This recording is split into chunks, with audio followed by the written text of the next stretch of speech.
Good morning. It's my pleasure to be here this morning. I want to start telling you that I'm very happy being here and I'm upset. Happiness is because I am in New Zealand and we are in Brazil. We have a lot of nice feelings about your country. In terms of how you do research and development, in terms of how you do agriculture, in terms of how you do one thing that I'm in love with, the issue of collective actions, working together, associations, cooperatives, making a small country like this with a small amount of population to lead certain business in the world. So this is the happiness, okay? Now I'm upset because of two major reasons. The first reason, I'm sure, and you should be sure that I know that I am the obstacle between you and your food, between you and your satisfaction about this conference. So I'll plan to use only 1 hour, 1 hour and a half here in order to leave you guys have some time for at least to have an espresso from Brazil. The second reason is worse, that I'm upset. The organizers of this conference, they have done a wonderful job. But you know what they did? They sent a link of my presentation to my wife, and she's watching to me. She's watching. And as soon as I finish, in 1 minute, she's gonna phone me and she's gonna tell all the bad things that I've done over here. You didn't walk too much, you were not briefing, you were too nervous, you know, you said the word X 15 times and you were paying attention to a very beautiful lady in the first row. This will happen at 11:45. Okay, so I think my time is gone. Thank you for your attention. It was a pleasure to be here in New Zealand. So let's talk about the future. First of all, how can we interact more? I want to tell you a nice story. I've been to this organization. Next year will be the 30th year. I started in 1994 in Caracas, and I can tell you in Venezuela, first meeting that I went, the organization started in 1991, created by Ray Goldberg, the guy that created the concept of agribusiness. And I can stimulate you to come to the next conferences because it's a wonderful moment for us to see each other. Part of my PhD was done in the Netherlands because of IFEMA. The more than 15 students that I advised in master's and PhD, they went to international universities because of IFEMA. We did projects together because of IFEMA. So come back to IFEMA, it's going to be very nice. So I'll leave you with my contacts, and this presentation is based in 2 books, The Future of Food Business and Food and Agribusiness in 2030, which came up because of the pandemics. The pandemics hold us in our house, and then we could write more. Unfortunately, that's one of the only benefits we may have from this time is trying to organize more our time, to be more confident in some type of things. So feel free to download them. If you are, link it to social media. Let's be together. It's a chance for us to interact every day. So I have the 3 platforms, 300 videos on YouTube, the Instagram, and also the LinkedIn. So these are all for you. It's knowledge for you and for your students. So I have 5 minutes for each of these 3 topics for you. The new macro environment. Then we'll talk about the future of food business, if it's going to grow or not. And finally, the issue of sustainability. And the answer is yes. The food business will grow a lot and sustainability is going to be very important. So I prepared a 1-page resume for you to take home at the end of what do I think are hot topics for us to work with sustainability. So starting with the environment, just telling for some of the young guys here, they will not recognize these equipments. The first IFEMA, probably the 10th first IFEMA that I've been, we had to use that equipment over there on your left. Who knows who's that equipment? Have you ever seen that? Yeah? It was very sustainable. I had to store my data in these verbatins. Did you go through that? Yeah? Have you seen classes with slides projector? Diseases of plants, of animals. Remember, it got stuck always in the 4th slide. The professor was there, and then it had to start all again. But what I'm telling this to you, because we moved from this to that, to a moment where we can have answers. Of course, ChatGPT is not getting a 10 yet. It's getting 8.5, but it's going to get a 10 because it's getting all the books, getting all the knowledge, and will make our life easier in terms of information that we need. So it's incredible to see how this is going to threat us as agronomists, you know, as lawyers, because at least the first stage of the answer of a question to a certain person, it's going to be able to give. So what's our role in the future?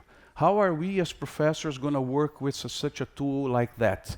And this picture here that you see on the right side is a robo that was in the place where I live in Brazil. It's a city called Ribeirão Preto. It's the heart of the agribusiness industry. And it was in our trade fair called Agri-Show a month ago. Do you know what this equipment does? It goes over the crop, collecting information, collecting data, and during the night, it has a lighting system. As you can see on the white part, it attracts insects. And with electricity, it burns the insects, they turn over to fertilizers. So it's doing natural control during the night, and it's getting images for us to do what I think it's one of the most relevant topics of sustainability and of margins. That's the square meter management of farms. We cannot manage anymore in acres or in hectares because we're dead. We have technologies to manage in square meter. So to summarize the first part and move to the second part, I call this the moment that we are living, and I've been working in agriculture for 30 years. It doesn't look like 10, I know, but I went through, how do you call it, a makeup. It was a wonderful makeup, but here, that's why I'm so cute. It was a nice makeup that they've done here. It's a fake, okay? It's fake. It's going to be reality in 1 hour from now. So the 4 V's is that we're facing a moment where we have violent variation of the variables. The variables we always had, but now we have a violent variation of them, bringing a lot of volatility. So to summarize the first part, I brought this chart here, which means the things that we cannot control, and the variation is incredible. The weather issues. This morning I read a report of the threats that we are facing with the El Niño. That's going to come very strong, and they are already simulating the increase of inflation in the world because of El Niño. That's one event. Look what happened with the human and animal pandemics. The issue in China with the swine fever, the issue that we face in the poultry industry now that you are following with the bird flu. So this brings challenges, this brings opportunities depending on the place in the world where you are. So we had, for instance, Brazil is the largest exporter of beef to China.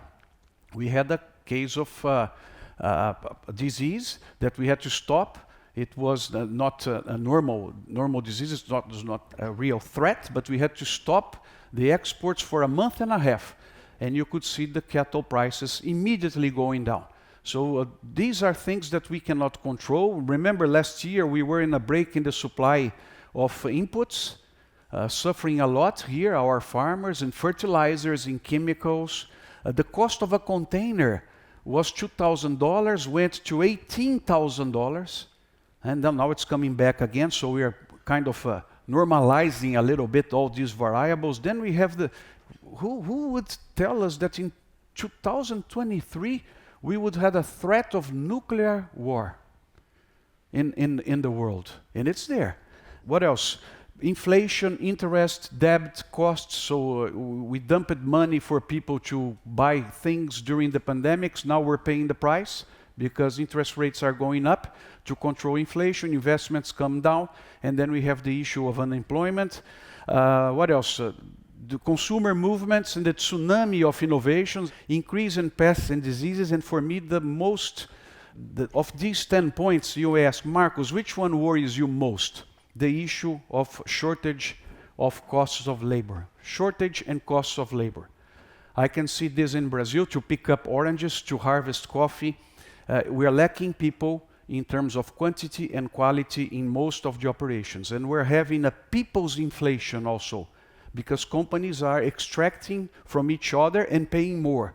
So we are ending up losing competitiveness because we are raising the level of our most important thing in our companies, that is people. But do we have chances in the future? I understand that here, like I am, you are mostly involved in food production in several stages of the chain.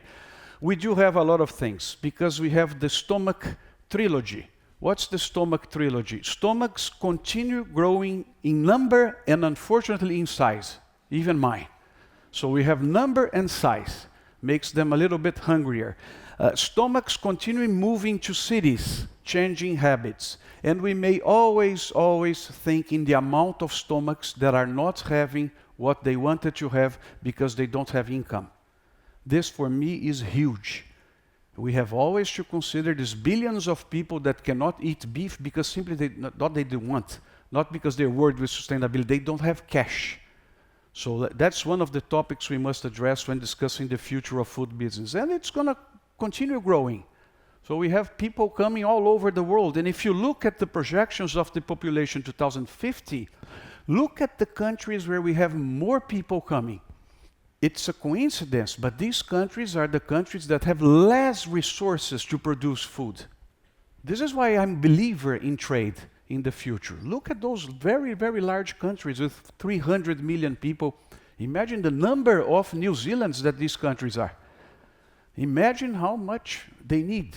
So it's incredible, and I think we have a large number of opportunities, and I'll touch the future of food business now in terms of the most important commodities, and we finish with the sustainability pictures. Do you think the perspectives for grains are good? We have great chances in the market for grains and cotton because they are all going up. You can see here, these charts are from USDA. You can download whenever you want. And they project the markets until 2032, 33. So that's the perception. You can see on the left side, the blue one is soybeans and it's Brazil. Brazil is going to have in 10 years from now 2/3 of the soybeans used in the world, the soybeans imported. It's a great opportunity for the country to grow. But you can see corn, cotton going up.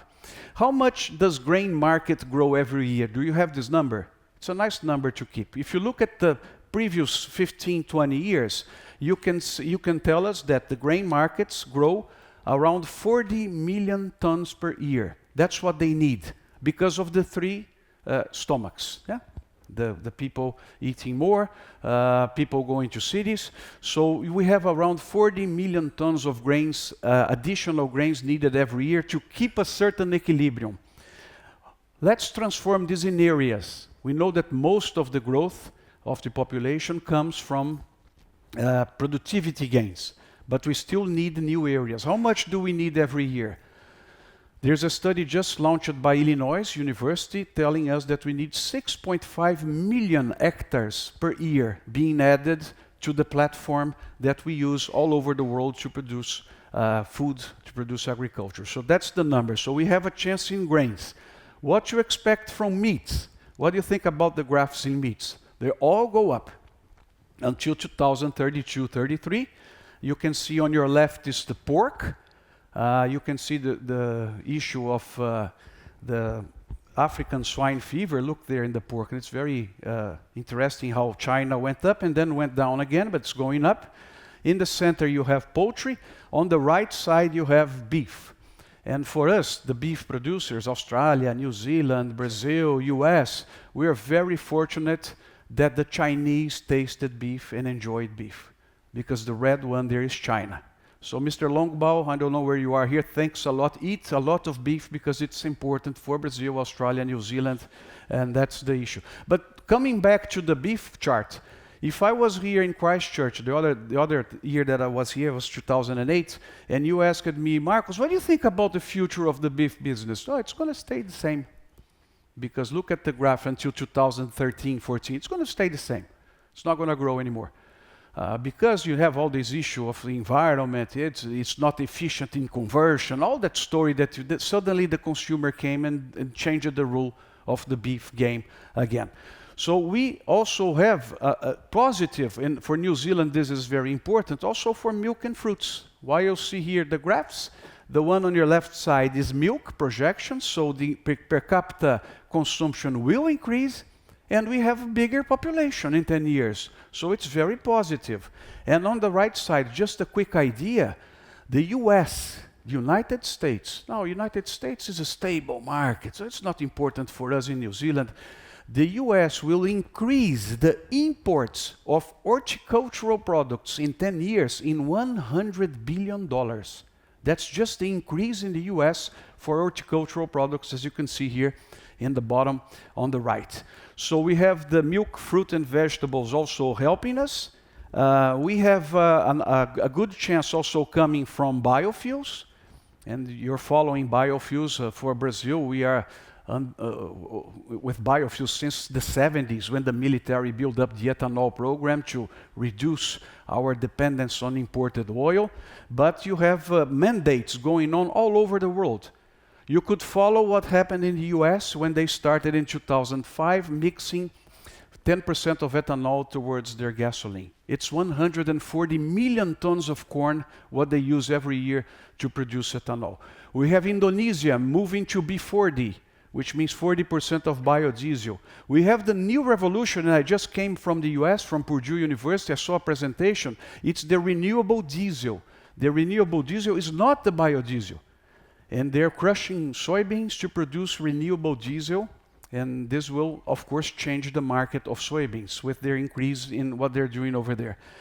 And who is starting to become a loyal client of us in agribusiness? The airplanes.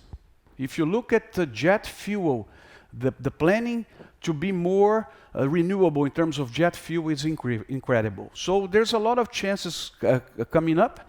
I think, to summarize and finish, we have a yes for the first question. Do you agree with me? Markets will grow for agribusiness. The second question, what would you answer? Will we have prices? No. Sometimes yes, sometimes no. Like the last 2 or 3 years were very good for corn producers, terrible for poultry and pork producers. Now the situation is good for pork and poultry producers, bad for the grain producers. So this is going to be always the same. We cannot guarantee. We know that we have demand, we cannot guarantee prices. And we need to finish with the issue of the future. That is not the future anymore, but today, yesterday, tomorrow. So I prepared, and this is my last slide, a 1-page for you to take home about the central message in sustainability. So I put it, I know it's a bit polluted, but you can take a picture. You can download it from Instagram, from LinkedIn in 5 minutes from now. And I'm picking up the 3 major, and I'll get out of the front here so you can have a picture without myself. Yep, okay. So these are the topics that I would think I would summarize for you in terms of what should we do to make this growth much more sustainable. It's the ESG, traditional ESG. We should build up much more governance, because without governance, we don't have the social and the environment. We should build up much more environmental techniques, and we should build much more social. I'm picking up just one in each to call your attention. So in terms of governance, I think we should implement a culture of sustainability in our company and within our suppliers. We should put pressure over our suppliers towards the sustainability issues. That's one of the things. In terms of environmental actions, technology, square meter management, not throwing fertilizers where they're not needed, not putting chemicals where they're not needed, use biologicals, use regenerative agriculture, circular agriculture. So these type of things are going on. We have several examples to give to you in all of these topics. And the last but not least is the part that I think we should pay more attention, is towards the social actions. Because our role in the world is to create opportunities for people. This is what we should do. And agribusiness has been a great creator of opportunities to people. So this list is available for you. It's a summary of what I would like us to work more. It's a kind of an agenda, because if we proceed to be much better in governance, in environment, and in social, the planet should not be worried with the need of growing the demand, because we will know how to do it in a way that is sustainable and in a way that we can create opportunities for people. Okay? Thanks a lot for your attention. It was a pleasure to be here.